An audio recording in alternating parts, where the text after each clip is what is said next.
Hello and welcome to the morning sports briefing here on Monday, the 5th of October. Hope you're having a wonderful start to the week, folks. Over in the sport today, we have results from the junior nationals in the squash. We'll update you on where the Shield has gone and how the winning streaks of Tasman in the Mitre 10 Cup and Canterbury in the Farah Palmer Cup are going. The Knights have been dumped out of the playoffs.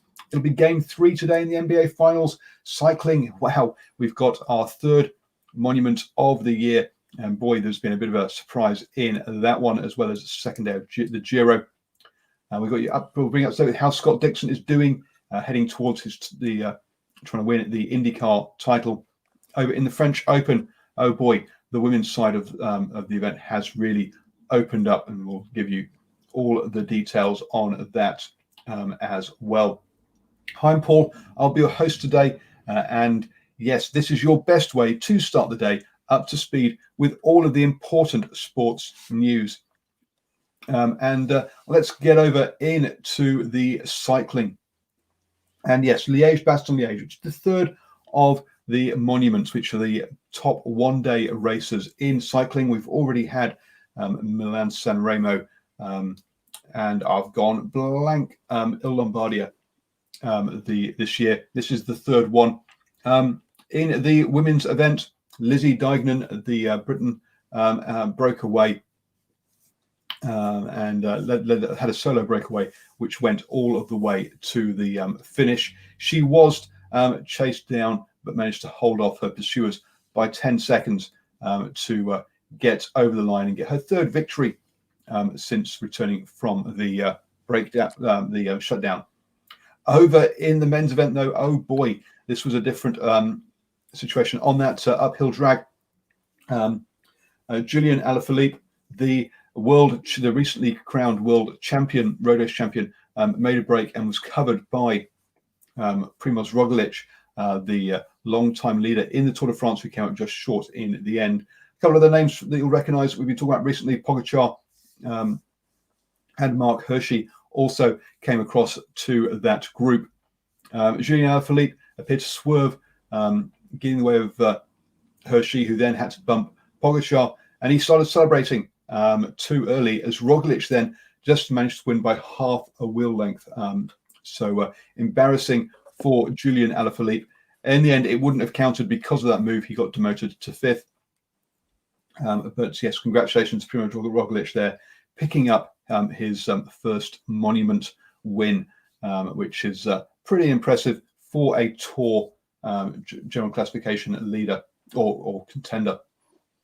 Over in the Giro d'Italia, let's say stage 2 happened there, and we had a second Italian winner, Diego Uliassi, from Team UAE, from UAE Team Emirates, got the win there.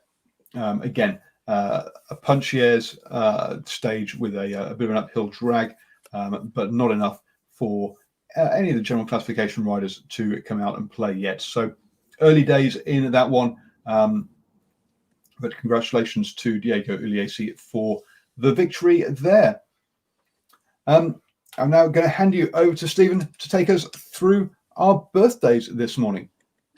Yeah, thank you, Paul, and good morning to everybody tuning into New Zealand Sport Radio. Looks like it's going to be a really good day here in Auckland. A high of 19 degrees, currently around 11 degrees, so still a little bit chilly. No doubt the roads will be heavy, being the start of a new week. Suffice to say, we'll get straight into our birthdays this morning. And in those birthdays, we have a New Zealand-born black cap speedster.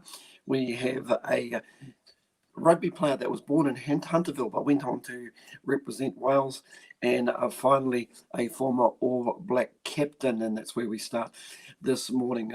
David Edward Kirk, born this day, the 5th of October 1980, as a former New Zealand Rugby Union player. Now, David Kirk was best known for having been the captain of the All Blacks when they won the inaugural Rugby World Cup in 1987. These days, he's a business executive. He's also a Harvard scholar I beg your pardon, a Rhodes Scholar as well. So very intelligent guy with life after rugby, shall we say. Staying with rugby, born this day, the 5th of October 1987, Hadley William Parks. And he's a New Zealand-born Welsh Rugby Union international whose favourite position is centre. He currently plays for Scarlets in the Pro 14.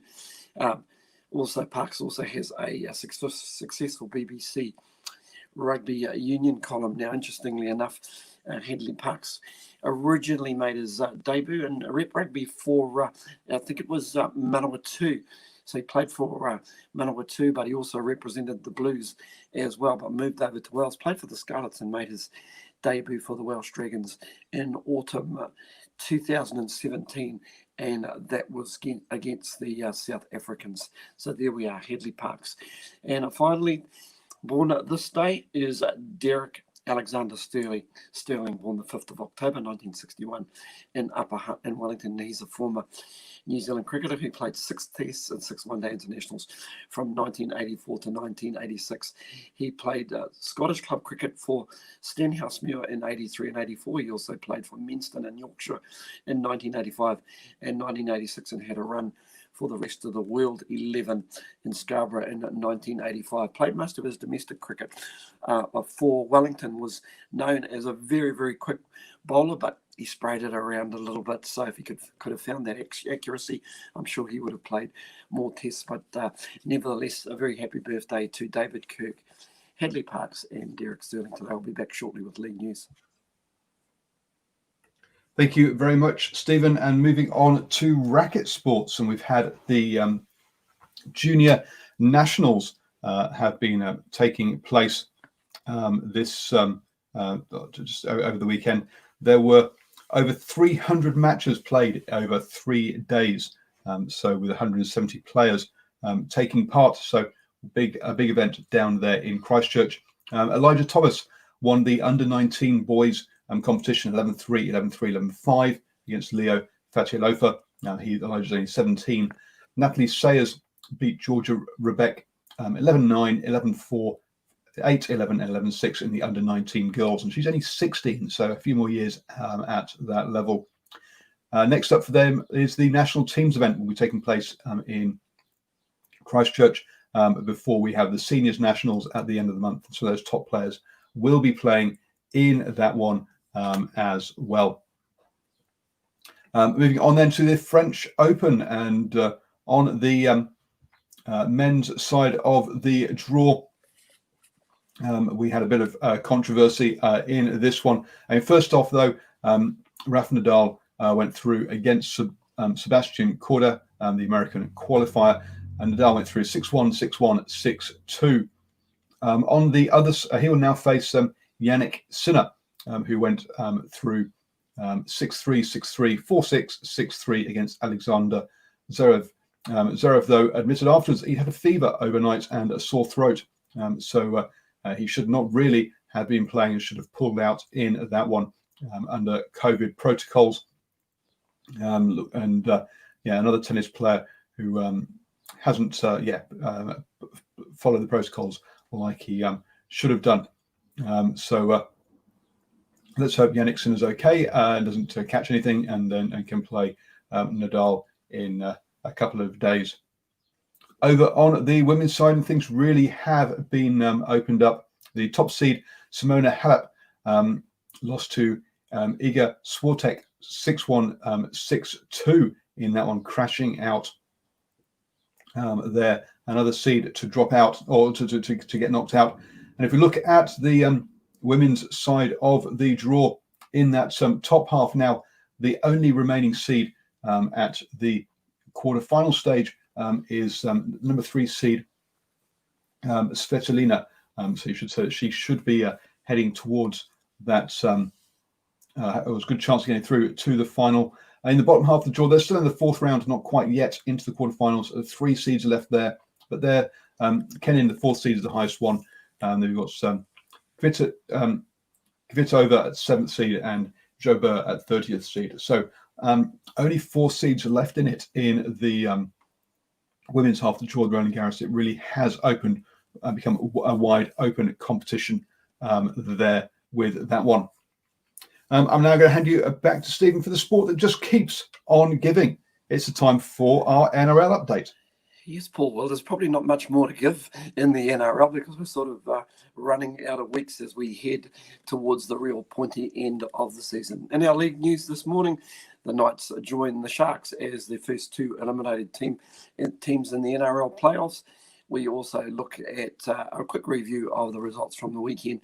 We look at the playoffs games coming up this particular weekend, and we'll look at the Betfred League. But it's with that final playoff game we look at, which was played at ANZ Stadium yesterday, which saw the Rabbits far too good for a very disappointing Knights winning by 46 points to 20 after they led by 20 points to 14 at half-time. It started well enough for the Newcastle Knights with tries in the first minute to Hamill Hunt and in the 6th minute to Bradman Best, which gave them an early lead along with the penalty goal by looks like 10 points to nil early in the piece, but from then on out it was all the Rabbitohs tries to Corey Allen in the 15th minute, Cody Walker in the 19th minute.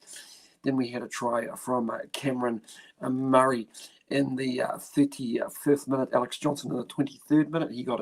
He scored a brace as well. That gave them a 20 points to 14 lead. And in the second half, we saw further tries in the 61st minute to Tavita Tatola, scoring in the 61st minute and the 73rd minute to grab a brace. Alex Johnson scored in the 68th minute to pick up a second try, and also Damien Cook in the 75th minute picking up a try as well. And Hamill Hunt for the Knights picked up a try in the 80th minute, beg your pardon, to give the Knights a little bit of respectability, but well beaten on the score sheet, 46 points to 20, the Rabbits to the good. That was a very disappointing performance, apart from those first few minutes from the Newcastle Knights certainly being eliminated quite meekly in that particular playoff game. As we look at all the results from the weekend, the Panthers beating the Roosters in the best game of the weekend, 29-28, in a very tight one. The Raiders too good for the Sharks, 32 points to 20, eliminating the Sharks. In games on the other game on Saturday evening, the Storm came back, they stormed back to beat the Eels 36-24, and of course yesterday's game, the Rabbitohs 46-20. So those two teams, the Sharks and the Knights, out of the playoffs. That leaves two teams. The Panthers and the Storm get a week off, which means the action for next week just sees the two games. One at the Sydney Cricket Ground, which kicks off on a Friday evening at 10-10, and that's the Sydney Roosters taking on the Canberra Raiders. That's a repeat of last year's final. And on the Saturday evening, we have the Eels taking on the Rabbitohs, and that kicks off at 10-10 in the evening. So that's pretty much your league fix in the NRL. And finally, I'll just quickly check in on the Betfred League game played overnight. Saw the Catalans far too good for Wakefield Trinity, winning by 40 points to 8. And just looking at that Betfred Super League table, the top 5 are St Helens, Warrington, Wigan, and the Catalans, and Leeds and Huddersfield, all on the same number of points, on 14 points to be exact. And that's the way it all stacks up in rugby league. But of course, if you tune in on Wednesday night at 8 p.m, Brad and hopefully Sanjay might join the show. We'll have to wait and see in the standoff. So they'll have all the upcoming action as we pretty much start to wind down in the NRL, Paul. It's almost done and dusted. What am I going to do? I'm not sure. It's not really winding down. It's kind of building to a crescendo. We're reaching the pointy end of the season. This is the important games that really matter, the ones that players want to be playing in. But yes, you are quite right, folks. Look, we got the NBA is in its final series. The NRL is also there as well. So that's two of our shows, Tuesday night, the basketball show, and Wednesday night, the stand-up show, that we might not be continuing with. So if you are a fan of a summer sport or a sport that is continuing, then please do get in touch. We'd love to have more shows about more sports. So if you're into your English Premier League, we don't have a football show, folks. If you're into your beach volleyball, which must be starting soon. That's summer sport, or bowls even. We'd love to have you on. We'd love to have a show. So do become one of the, as I said last night, my favorite people are the people like Stephen who give their time for free to do these shows. And it's so much appreciated. And so if you would like to become one of my favorite people in the world, do get in touch about doing a show for for the sport that you love. Catch you later, Stephen. Thank you so much for your the update today. And moving on then into the rugby. Yes, the Shield moves yet again. Congratulations to the Hawke's Bay, who were dominant against Otago, winning the Shield at 9-28. So not only did they win the Shield, they took the victory, the 4 points, and also the try bonus point out of Dunedin. But before that, we saw Southland lose a tight one to Waikato, 9-10, in a really wet game there. And also, Harbour put in a scintillating performance, ending Tasman's 15-game winning streak or unbeaten streak, 40-24. So yes, some cracking games there in the Mitre 10 Cup yesterday. To get the full roundup of all the Mitre 10 Cup action and Farah Palmer Cup action, check out our review show that Stephen and I did last night. You can either watch it here on the Facebook, on our Facebook page, or you can listen to it as a podcast. Just download Apple Podcasts, Google, Spotify, iHeartRadio, and just search for New Zealand Sports Radio, and you can listen to us on the go. Over in the Farah Palmer Cup side of things, Canterbury extended their winning streak to 17 wins on the bounce now, beating Wellington 54-12. Tasman went down to Hawke's Bay 5-62, and Otago fought out a real good game against Manawatu. That finished 14-28, but was closer than the score suggests. Moving on now then to motorsport, and it was IndyCar at the weekend. Scott Dixon was unable to secure his 6th title in this race. He finished 8th place in the second race at the Harvest GP. His championship rival, Joseph Newgarden, finished 4th after winning the opening race of the weekend. That means now the lead is down to 32 points with 1 race remaining. So Scott Dixon has to finish 9th or higher to confirm that he will definitely win that the IndyCar series this year. So 1 more race to go for that. Before that, for him to win that title. Don't forget that today is game 3 of the NBA Finals between the LA Lakers and the Heat. Currently, the Lakers lead that one 2-0. And you have now started the day the best way, up to speed with all of the important sports news. Don't forget to join us at 7 a.m. tomorrow morning for as we come to you every morning, helping you start the best day the best way. Also, this evening at 8 p.m. we have the Driving Mall Show, and we'll be talking about the future of Super Rugby in that one. As we've had various people come out in support of the Pacifica team, and should that be included or not next season, where Sir Brian Williams has urged New Zealand Rugby to have a rethink, and all of that will be discussed this evening on the Driving Mall Show.